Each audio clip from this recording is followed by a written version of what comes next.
Thank you. So in part, Roger's gotten me back because this is paying a bit of due service for all of the hard work that he did as my supervisor of training, filling out forms, keeping me involved with ANZCA. And it's really actually quite full circle for me coming back here because I found out about fellowship, and a lot of this work was based on many sleepless nights in this department, needing to keep myself occupied on the computers. So we'll get into that just now. So today I'm going to be presenting on the Vital Anaesthesia Simulation Training course, which was essentially my fellowship project and continues to be a major contribution to my workload at the moment. We'll talk about its development, its pilot, and where it's going into the future.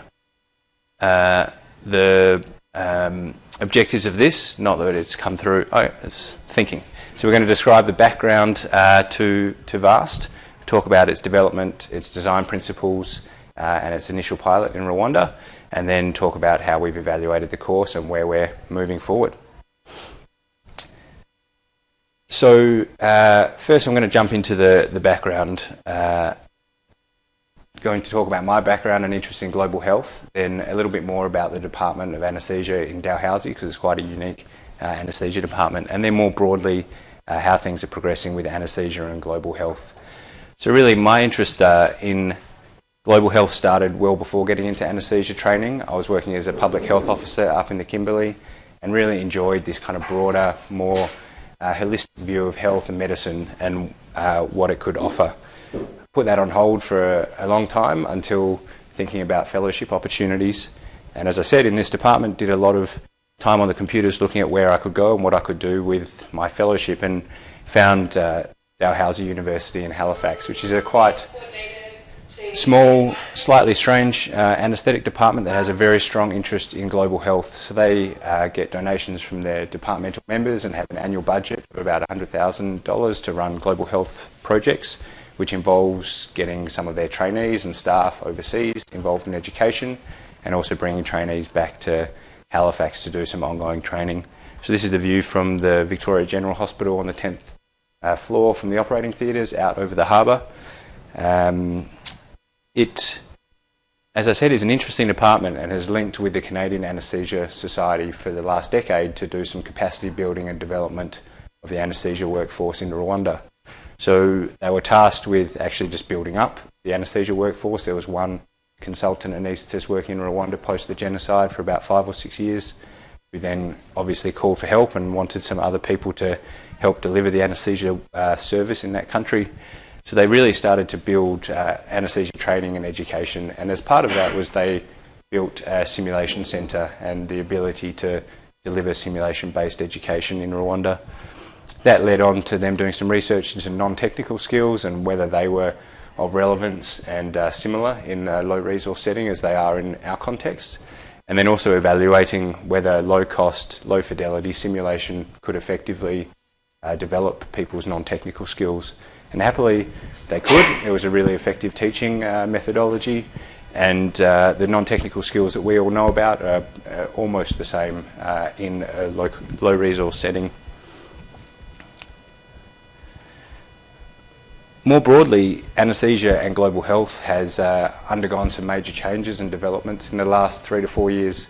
So often surgery and anaesthesia was thought of as something that is only available in high resource settings. It's very resource intensive. It shouldn't be something that is a necessity in these low resource environments. But there was a major publication by the World Health Assembly in 2015, and essentially they said that essential anaesthesia and surgical services are indivisible components of universal health coverage and human rights and should be available to everyone. That then was mapped out by the Lancet Commission in a very large landmark paper to essentially say there's some ways that we can effectively improve access to anaesthesia and surgical services. And they identified that the district hospital, which is essentially your first level referral hospital, should be the major target for any interventions because you capture the largest number of people. And if in this level hospital, sorry, it's taking a while to think about it, if in this level hospital you can provide surgery for emergency obstetrics, you can do a trauma laparotomy, and you can also do some essential trauma services like a reduction of open fractures, you're going to have a dramatic improvement in the health outcomes of that population. The issue is that the global anaesthesia workforce is very deficient. So the World Federation of Societies of Anaesthetists did this very large study looking into what the anaesthesia workforce is around the world, mapping over 153 countries. And essentially there's 77 of them with less than 5 per 100,000 population. And the majority of the anaesthesia workforce in low resource settings is actually non-physician anaesthetists, sometimes only doing a year or two of technical training out of high school, often then working in a district hospital by themselves without any ongoing professional development.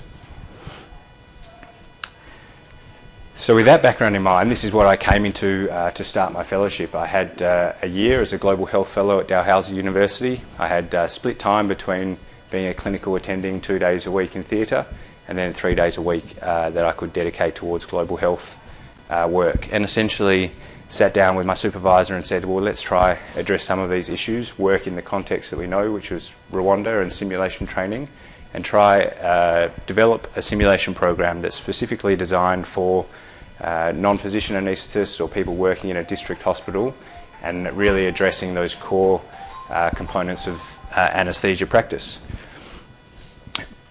Before jumping straight into it, decided to do a quick needs assessment. So we surveyed the anaesthesia population that we had access to, and essentially got information from about 55 of the anaesthesia providers in Rwanda, most of them being non-physician anaesthetists, because that's reflective of who delivers care in that country.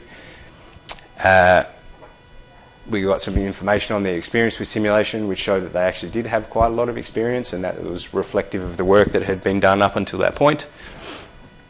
Happily, all of them wanted more simulation experience. And then one of the key things was, do they find it stressful? What are the barriers to us developing a program for them? And really, discomfort or stress with simulation wasn't a major barrier. The main things were pretty obvious, that workforce issues, ability to get away from their clinical roster, the need to travel or cost associated with the course would be a major barrier for attendance. We also just wanted to canvass what they would want from a course. If we were designing it de novo, we had this opportunity to make it exactly tailored to their needs. So they wanted materials ahead of time, they wanted it to be relevant in terms of where it was delivered, what the content was. They wanted it to be reflective of their daily practice. They also wanted it to be a forum for their discussing of their challenges and their specifics of their work environment. So the needs assessment was great. It pretty much said everyone wants more simulation training. There's no real major barriers in terms of psychological or stress barriers for people getting engaged with it. And then I started to work to develop this program. So the specifics of people involved, this is obviously me, my supervisor of training, Dr. Livingston, and Michelle Murray, who's the head of the Nurse School of Simulation and Training in Halifax. We worked together to start to think about the logistics of how the course could run, how we could deliver this type of education. And I worked very closely with Dr. Christian Mkwezi, who's the head of the Rwanda Military Hospital, who had been involved in a lot of this simulation work in Rwanda. So we started developing what the course would look like, how it would run in terms of how many days, what the content would be. And then right from the get-go also engaged international collaborators. So spoke to some contacts at the World Federation of Societies of Anaesthetists to see, is this a project that they would be interested to endorse and get behind? And they were happy to help us in developing this. I went and did some training at the Scottish Centre of Simulation and Clinical Human Factors, which is the group that developed and pioneers the anaesthetist non-technical skills framework. So really got some robust training in simulation design, debriefing methodology, and we adapted a lot of their resources to our course. We also partnered with some of the other key programs that are already established. There's some obstetric and paediatric training courses, primary trauma course, helping babies breathe course. So we used some of their clinical content to inform what we were doing, but then incorporate it into simulation training. The course then developed to be a 3-day program, and we grouped it thematically over the 3 days The first day, essentially recognising that we're delivering this to people that often have had very limited or no formal anaesthesia training or education, don't go and do CPD courses very often, and maybe have never done any simulation before. So we wanted to introduce concepts slowly. We have discussions on non-technical skills, and then break into scenarios on general surgery, including difficult airway management. At the end of the day, we discuss pain and neonatal resuscitation. Day 2 is entirely obstetrics focused and building on themes from caesarean section under spinal to general anaesthesia for caesarean section, pre and post operative complications, and then at the end of the day a discussion on burnout involving a colleague. Day 3, and I apologise for the slides loading a bit slowly. Day 3 is entirely paediatrics in the morning, initially paediatrics for general surgery and then for trauma, and then more trauma scenarios in the afternoon. And we finish with some discussions on complex decision making and a commitment to change workshop at the end of the course. Got this little picture at the bottom to say that everything is layered, and really we've tried to incorporate as much educational theory into how the course is designed to make it as effective as possible. So we send participants pre-course materials to get them familiar with the clinical content of what the course will be about, and set some pre-course questions. So they've already had to think about some of the clinical components of what's happening in the scenarios. We have very limited number of patients throughout the course. Even though there's 15 scenarios, there's only 5 patients, and really that is so that they don't have to relearn their clinical background and the information about a case when they enter a new scenario. And they just meet that same patient either pre-operatively, intraoperatively or post-operatively, and they can build on that. There's key themes that we'll go on to talk about that we introduce throughout the course. Apologise for that, that's someone at my doorbell. So we're conscious that this is going to be delivered in low resource settings where a major challenge is cost and access and whether there's a simulation centre available or not. So we wanted to use low cost materials as much as possible. So we use refurbished iPads with an application called Simon, which is a very cheap, easy to learn simulation software. We use part task trainers as the mannequins if the participants need to do any form of kind of skill, but predominantly we use the participants as an actor, as the patient in most of the scenarios. And this builds a whole other element of being on the other side of the anaesthetic. They get to become aware of what information they're provided, are they made to feel comfortable, how does the team use language around them, and it really allows for a much more meaningful debriefing. One of the benefits of working in low resource settings is that their equipment and what they have available in their normal operating theatre is often quite limited, so then for us to replicate that quite realistically means we don't need to provide very much. Some of these operating theatres don't have an anaesthetic machine, don't have piped gases, sometimes don't have stable electrical supply, so really some simple airway equipment, IV lines, very simple set of drugs is quite reflective of what they have in their setting.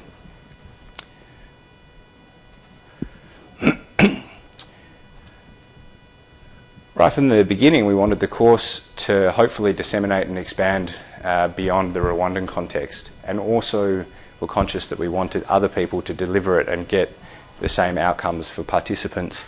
And if you've done a VAST course, then hopefully you can say, well, we achieved these outcomes. Some of the ways that we made it as reproducible as possible was to develop a very extensive set of resources, both for teaching and also for the participants. The facilitators undergo a facilitator training course that we have that runs in conjunction to the course, so we can actually train the local educators to take over course delivery, and with ongoing mentorship and time they can run the course. So now in Rwanda we have run the course 10 times. They've got a local faculty of about 10 or 15 people as facilitators, and the last course we ran, we only just had one person from an international point of view coming to just observe and provide some very limited external mentorship, but they're essentially running the program there independently now. In terms of the reproducibility of the materials in the course, every scenario is designed around some core learning objectives, and they're at the basis of how the scenarios run. And this is really a model that we took from the Scottish Centre of Simulation. Each scenario has some transition triggers or things that the participant needs to meet to be able to move on to the next part of the scenario. And if they're not, there's some pre-scripted cues that you can give to other participants in that scenario to try and get the lead participant to think about that key clinical thing. So for example, this is an obstetric scenario where they're doing a caesarean section. The main transition trigger for the first part of the scenario is that they need to do left uterine displacement. If they've put in the spinal and they don't do that and they lay the patient flat, you've got the option to change the vitals to make the patient a little bit more unstable. If again they don't recognise that maybe the patient's got aortic cable compression, you can tap the circulating nurse who's got a cue along the lines of, oh, when my sister was pregnant, she was so much more comfortable on her back, on her side. Do you think she'll be okay lying on her back? And hopefully this will trigger the person to think, oh, maybe it's not good that they're lying on their back, let's put them on their side, and allows you to talk about that in the debrief. Whether they did it well or did it poorly, it allows you to discuss the importance of uterine displacement. The final way that we make it reproducible is to have a very robust and simple debriefing methodology. And again, this was adapted from the Scottish Centre of Simulation. And this is what we teach on our facilitator course. It's relatively formulaic and quite repetitive, but it allows us to hand over the skills of debriefing, which are quite complex and nuanced, much more effectively, even for people that have had very limited experience with simulation before.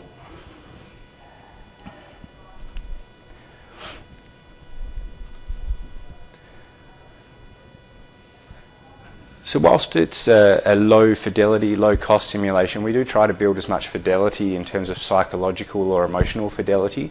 The way we do this is in part having real patients as opposed to mannequins. Obviously a real patient that can tell you they're feeling sick and about to vomit is much more realistic than having a plastic model that's got a voice recording in the background.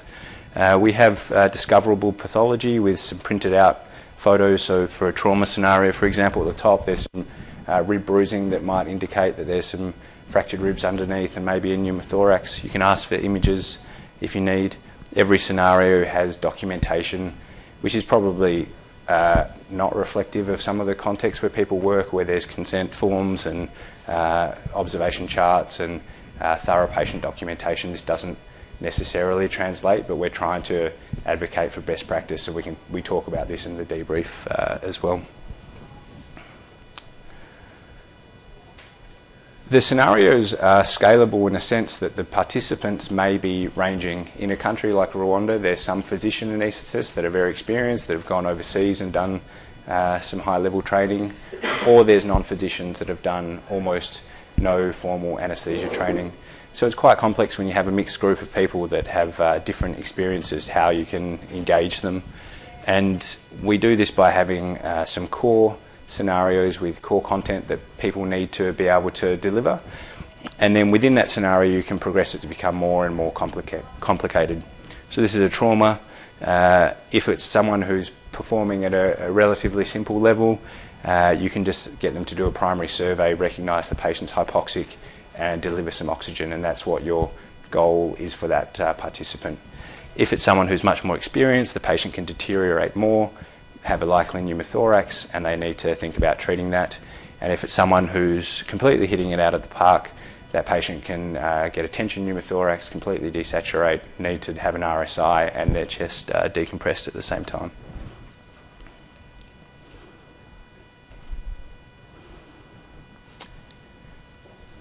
The final component is that we want it to be transportable. So other than the mannequins, the whole course packs up into some small packing crates and can be put in the back of a four-wheel drive and taken anywhere.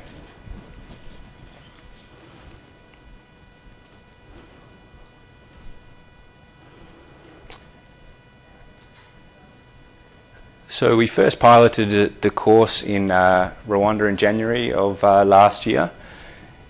It was an extremely stressful period of time for me because we developed this course thinking that it was great. We were developing the materials kind of slowly, and did some initial testing with some of the trainees in Halifax. I went to Rwanda for a month and did some training and testing with the local trainees there, but really had never delivered the course in its entirety over 3 days, with the trainee facilitators being the local faculty, and with all of the moving parts, 2 simulation groups running simultaneously. Had absolutely no idea how it would work. Then there's always some spanner in the works that gets thrown into it. We're told that this is a big deal. This is a course that was delivered between Dalhousie University and the University of Rwanda. Let's invite the Minister of Health to come and have a look. So you can see here, this is me feeling very stressed running a demonstration scenario. So this is the Minister of State from the government. This is the head of the University of Rwanda. This is the chair of CASIF, which is the Canadian Anaesthesia Society International Education Foundation, who funded the course, who happened to be in Rwanda at the same time. And this is the Commander General of the military hospital where we were running the course, all coming to see how well this thing was running. And this was the first time we'd ever run it. So it was obviously very stressful, but it went off with a great hit. There was some high-level planning and thoughts as to how it was going to be run in Rwanda ongoing from that, which was great. So we got lots of local buy-in.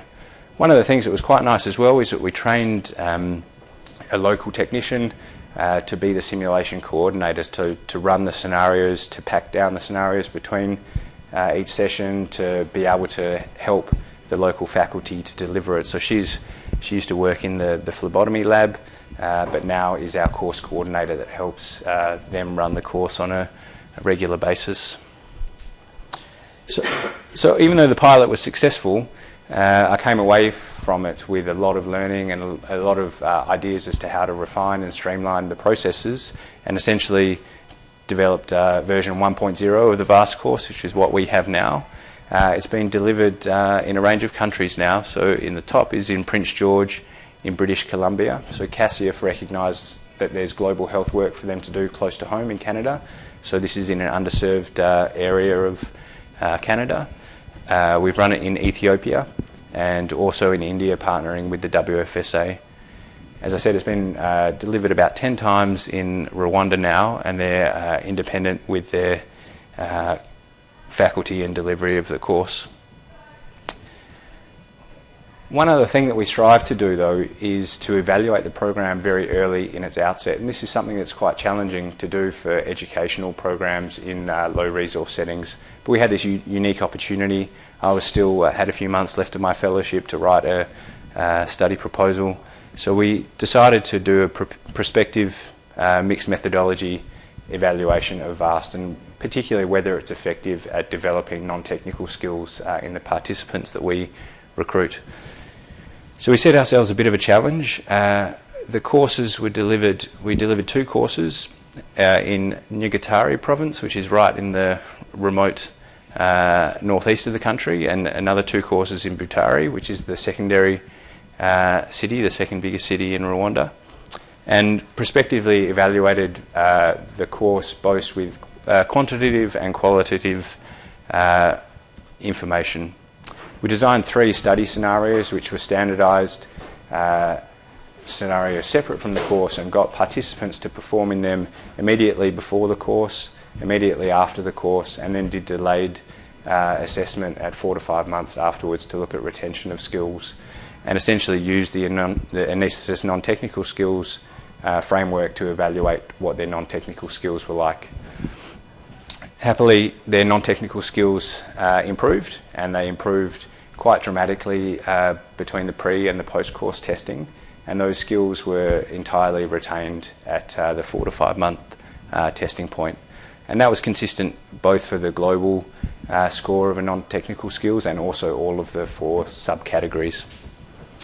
So that was great. So we can improve participants' non-technical skills, but the more interesting component of this is the qualitative evaluation of why participants found the course useful and what they really personally took away from it.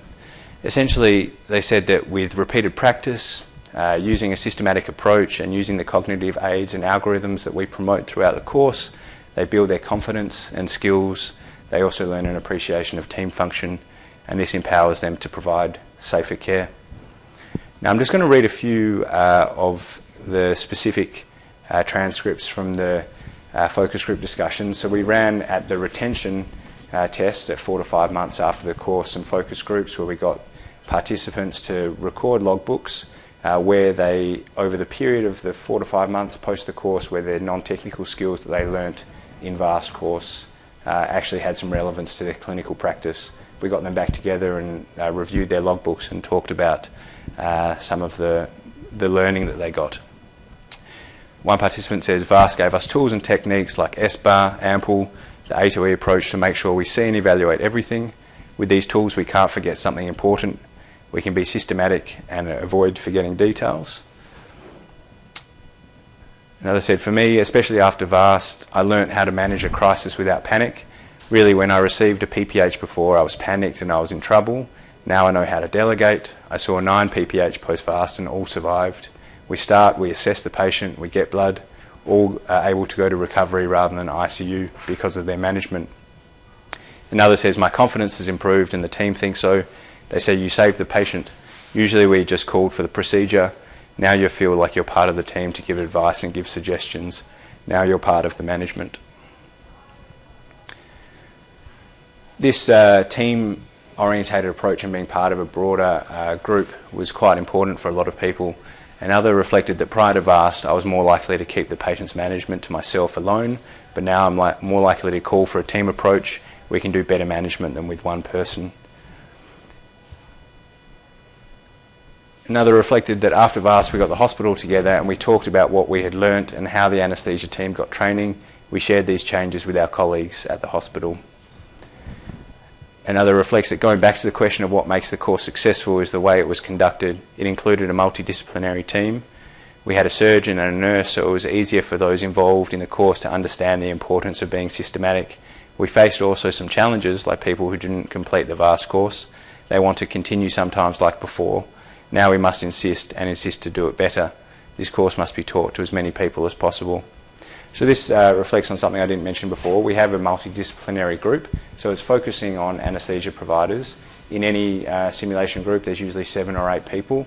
4 of them are anaesthetists or non-physician anaesthesia providers, and we aim to also get anaesthesia technician if they work in that context, a surgeon, and 1 or 2 nurses, either a midwife and a nurse or 2 nurses. So that's a summary on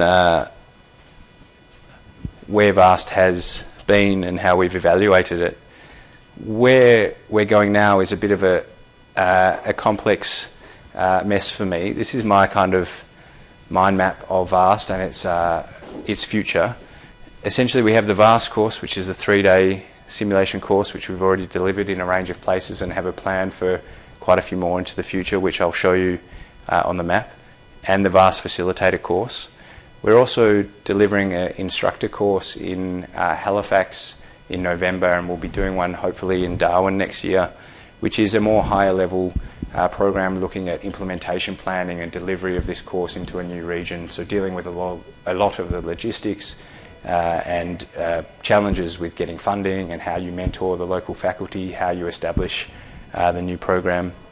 We're also developing a year-long simulation curriculum, an introductory to anaesthesia curriculum for anaesthesia trainees, which we've actually started teaching in Rwanda and Ethiopia. And this expands on the VAST course using the same teaching methodology, but really has weekly reinforced sessions that can be used as part of a university training program. There's also some other slightly more long-term components of the course that we're developing, and that includes some simulation design for say the group in Rwanda. Once they have this established faculty that's teaching the course well and they want to design some specific scenarios for their workplace or their environment. We also run a session on burnout as one of the sim sessions on the end of day 2, and this is always a fascinating discussion and really generates the most interesting feedback and debriefing throughout the whole course. And it's really apparent that there's this need for wellness and resilience training amongst anaesthesia providers in low resource settings, even more apparent potentially than in our context. So we're hoping to develop a wellness course that can really focus on some of the challenges of working in this environment and how you can build resilience amongst your colleagues. So in terms of this is the next 12 months essentially. The grey boxes represent where VAST has been taught currently, so Prince George in British Columbia, Rwanda and Ethiopia and India. We're partnering with the World Federation of Societies of Anaesthetists to deliver the course in Tanzania and a different region of India starting in January next year. Through CASIF, I'm going to the Yukon in the remote northwest of Canada to deliver the course, again dealing with their global health challenges closer to home. Happily, now that I'm back in Australia, I'm partnering with the ASA and ANSCA and delivering the course in October in Fiji for the first time, and then hoping to run an instructor course in Darwin next year, because there's a strong interest in teaching and training in a lot of the Asia Pacific area, and it would be great to capture some of those people and other interests to be able to then disseminate it closer to home. We've applied for a grant to get the materials translated into Spanish and hopefully delivered in Latin America, with Nicaragua and El Salvador identified as being a potential hub for training in the region. And then the red boxes represent countries that have expressed a strong interest that we can't really travel to. So there's a group from Sudan who are desperate for us to help deliver the course there, and similarly in Burundi. They're countries with a travel advisory against all travel, so we can't really support volunteers or anyone going there.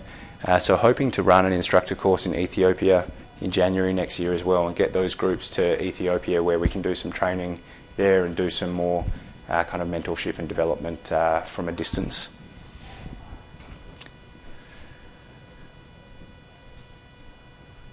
So that's essentially the VAST course, its development, my fellowship project, and now a hobby horse that's taking up a lot of my spare time in addition to my clinical work. I've got a picture of the iPads at the bottom corner. If anyone has any old iPads they're not using anymore, I'd be free and happy to receive them so we can put them to good use for simulation training. And are there any questions?